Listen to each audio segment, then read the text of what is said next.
त्रेता युग में जब श्री राम ने 88,000 मुनियों को वरदान दिया था कि अब तो तुम्हारी मनोकामना पूरी नहीं करूँगा, आगे जाकर द्वापर में सखियाँ बनो। सखी बन के वो सखियाँ आई थी, उनकी मनोकामना पूर्ण करने के लिए यहाँ वो कात्यायनी। दोस्तों मैं आपको कृष्ण भगवान के दिव्य दर्शन आपको इस वृक्ष पे करवाता हूँ। दोस्तों ये मनोकामना वृक्ष है जो कि कदम का पेड़ है। करीबन 5,500 साल पुराना ये वृक्ष है। ये वृक्ष जिस पे कृष्ण भगवान बैठ के गोपियों के चीर चुराया करते थे, मतलब उनके वस्त्र चुराया करते थे। जब यमुना में गोपियाँ नहाया करती थीं तो उनके कपड़े लेके इस वृक्ष पर चढ़ जाया करते थे। जो दिव्य दर्शन आप कर रहे हो ठाकुर जी के बड़े दिव्य दर्शन हैं। तो राधे राधे दोस्तों, तो मैं आज आपको चीर घाट लेके आया हूँ जिसे काली देवी कहा जाता है। दोस्तों वही स्थान है जहाँ पे कृष्ण भगवान गोपियों के चीर यहाँ पे किया करते थे, जिनको उनकी गोपियों को जिनकी यहाँ पे छेड़ा करते थे, यहाँ पे नहाते हुए गोपियों को देखा करते थे। और दोस्तों वही स्थान है जहाँ पे मानना है कि यहाँ पे चीर हरण कहा जाता है। और यहाँ पे दोस्तों यहाँ पे यही स्थान है जहाँ पे कालिया नाग के यहाँ पे कृष्ण भगवान ने मंथन किया था। यहाँ पे कृष्ण भगवान ने यहाँ पे कालिया नाग को यहाँ पे उनको जो विष था वो पूरा निकाला था। इसी स्थान से यहाँ पे काली नाग को यहाँ से कृष्ण भगवान ने भगाया था। दोस्तों आप ये पेड़ देख रहे हो तो कदम का पेड़ है जहाँ पे कृष्ण भगवान इस पेड़ पर बैठा रह करते थे। और यहाँ पे इसी पेड़ के नीचे यहाँ पे गोपियाँ जैसे नहाया करती थी, उनके कपड़े यहाँ से चुरा लिया करते थे। तो इसी पेड़ पे बैठ के कपड़े उनके चुराया करते थे कृष्ण भगवान। तो मैं आपको इस स्थान के बारे में आप पंडित जी से बात कराऊंगा मैं आपकी। तो स्थान में इनके बारे में किस लीलाएँ आपको यहाँ से इनके मुख से आपको सुनवाता हूँ। तो पंडित जी आप किस लीला यहाँ पे एक बार आप विस्तार में आप बताएं हमें। ये जो स्थान देख रहे हो ना, ये यमुना किनारे पर ये सामने है। ये गोपियाँ यहाँ नग्न होकर स्नान किया करती थी भगवान कृष्ण को पाने के लिए है। यहाँ पर जब त्रेता युग में जब श्री राम ने 88,000 मुनियों को वरदान दिया था कि अब तो तुम्हारी मनोकामना पूरी नहीं करूँगा, आगे जाकर द्वापर में सखियाँ बनो। सखी बन के वो सखियाँ आई थी, उनकी मनोकामना पूर्ण करने के लिए यहाँ वो कात्यायनी का व्रत करती थी। उस व्रत को पर वो नग्न होकर स्नान करती थी। उस अज्ञान और आवरण रूपी माया को हरने के लिए भगवान ने यहाँ कपड़े रूपी आवरण उनके चोरी किए हैं। इसमें गूढ़ रहस्य है।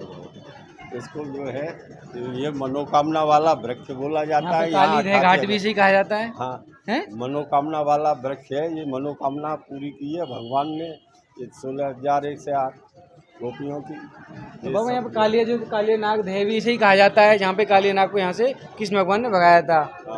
तो दोस्तों आपको जैसे कृष्ण यहाँ हमारे प्रभु जी गुरु जी ने बताया कि कृष्ण भगवान यहाँ पे गोपियों के जो कपड़े चुरा लिया करते थे, जहाँ पे वहाँ पे जो गोपियाँ थीं वो अपने कृष्ण भगवान से यहाँ पे मतलब इस यमुना जी में नहाया करती थी बिल्कुल निर्वस्त्र होके। तो दोस्तों वहाँ पे कृष्ण भगवान इसी पेड़ पे उनके यहाँ पे चढ़ जाया करते थे उनके कपड़े लेके। तो आप यहाँ पे कृष्ण भगवान के आप ठाकुर जी के यहाँ पे दर्शन कर सकते हो।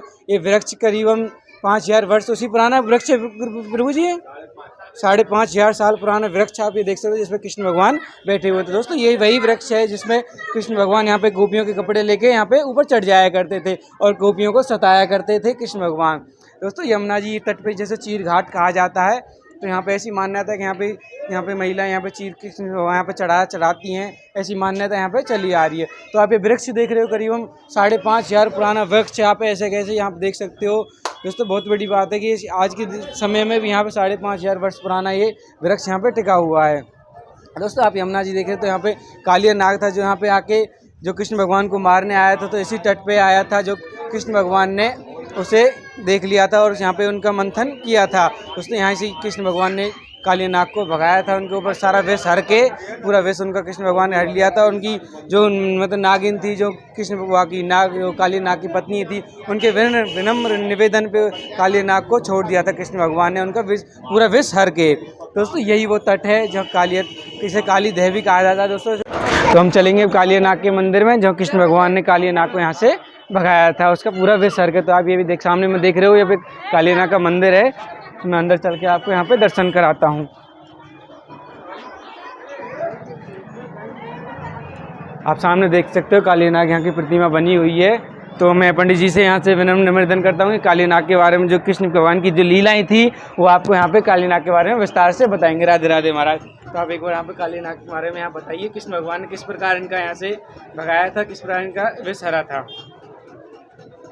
12 किलोमीटर के एरिया में जो कालिया नाग रहता था वो इसी जगह रहता। अच्छा। जो भी जीव जंतु यमुना का जल ग्रहण करता था वो मर जाता था। तो भगवान श्री कृष्ण परमात्मा ने 5 वर्ष की अवस्था में यहाँ बॉल का खेल किया। जानबूझ के बॉल यमुना में डाल दी। बॉल का बहाना लेके प्रभु कालीधो में कूद गए। तो प्रभु नाग नाथ रहे थे, तो आजू बाजू में ये नाग माता और नाग की जो पत्नियां खड़ी हैं। सुरसा नाम अहिन की माता, अहिन माने होता है नाग, सुरसा नाम इनकी माता जी का था। पत्नी का नाम था कालिंद्री। इन्होंने प्रभु से हाथ जोड़ विनम्र निवेदन किया कि हे प्रभु, हमारे पति हमारे पुत्र को मत मारो। यदि तुम हमारे पति को हमारे पुत्र को मार दोगे तो हम अनाथ हो जाएंगे। आने वाले कलयुग में निपुत्र माता और विधवा स्त्री का कोई सम्मान नहीं करेगा। तो प्रभु ने नाग देवता को मारा नहीं, अपना चरण चिन्ह देकर इनको 5 मुख से अमर कर दिया और इनको आशीर्वाद दिया कि तुम यहाँ से हमारी यमुना को छोड़ के चले जाओ। तो नाग देवता कहने लगे कि यदि मैं जल से बाहर हो जाऊंगा तो मुझे गरुड़ खा जाएगा। तो प्रभु ने इनको आशीर्वाद दिया कि मेरा पद चिन्ह तुम्हारे मस्तक पर लगा हुआ है, गरुड़ तुमको नहीं खाएगा। तुम जाइए और पीछे मुड़ के नहीं देखना, पीछे मुड़ के देखोगे तो वहीं पत्थर का बना दिया जाएगा। तो यहाँ से नाग देवता जब जाने लगे तो आगे जैत गांव पड़ता है, वहाँ प्रभु ने नाग को पत्थर का बनाया और रमणदीप भेज दिया। जब से यमुना को मुक्त किया, इनका जल निर्मल किया। बोलो राधा रानी, राधे राधे। तो दोस्तों, जैसा कि प्रभु ने बताया, यहाँ पे जो आप देख सकते हो नाग, काले नाग के ऊपर जो नाग देवता उनके ऊपर कृष्ण भगवान नृत्य कर रहे हैं। तो जैसी आपको देख सकते पूरी प्रतिमा यहाँ पे बनी हुई है। तो दोस्तों, जैसी काली नाग यहाँ से जब छोड़ के यमुना जी जा रहे थे तो आगे चल के जैत गाँव में दोस्तों वहाँ पे जो कृष्ण भगवान ने कहा तो मुड़ के नहीं देखना, तो कालिया नाग ने वहाँ पे जैत गाँव में जाके पीछे मुड़ के देख लिया था, जहाँ पे ऐसे कैसे ही पत्थर के बने हुए हैं। तो वहाँ पे उनका मंदिर वहाँ पे बना हुआ है जैत गाँव में, जहाँ पे वो स्वयं पत्थर के बने हुए हैं। आज भी उनको वहाँ पूजा जाता है वहाँ पे। तो वहाँ के मैं आपको अगली वीडियो में दर्शन कराऊंगा। फिलहाल आप यहाँ पे देख रहे हो दोस्तों, यहाँ पे तो आप देख रहे हो किस प्रकार कृष्ण भगवान ने काले नाग को यहाँ से भगाया था। एक गेंद का बहाना लेके यमुना मैया में कूदे थे, उनको नाथा था, इनके ऊपर नृत्य किया था। तो उनकी माता और उनकी पत्नी के विनम्र निवेदन के बाद उनको छोड़ दिया था और यहाँ से यमुना मैया छोड़ के जाने का कह दिया था। दोस्तों, यहाँ से जैसे चले गए थे यहाँ छोड़ के।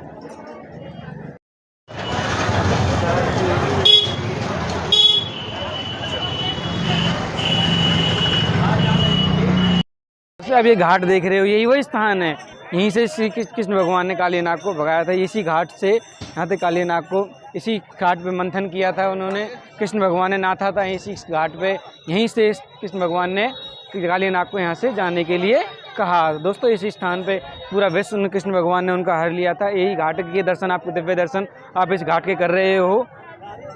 ये वही स्थान है, इसी घाट पे कृष्ण भगवान की आपको देखोगे पैरों की रज है इसी स्थान पे, यहाँ पे कृष्ण भगवान ने काली नाग को नाथा था। दोस्तों, अब ये घाट के दिव्य दर्शन मैं आपको करा रहा हूँ। दोस्तों, इसी यमुना के सहारे जैत गांव में जाके जब काली नाग पत्थर का बन गया था, तो दोस्तों इसी यमुना के यहाँ से सहारे गया था। यमुना जी के इसी स्थान से यहाँ से काली नाग को मतलब कृष्ण भगवान ने नाथा था। तो दोस्तों, दिव्य दर्शन मैं आपको यहाँ के करा रहा हूँ मैं आपको।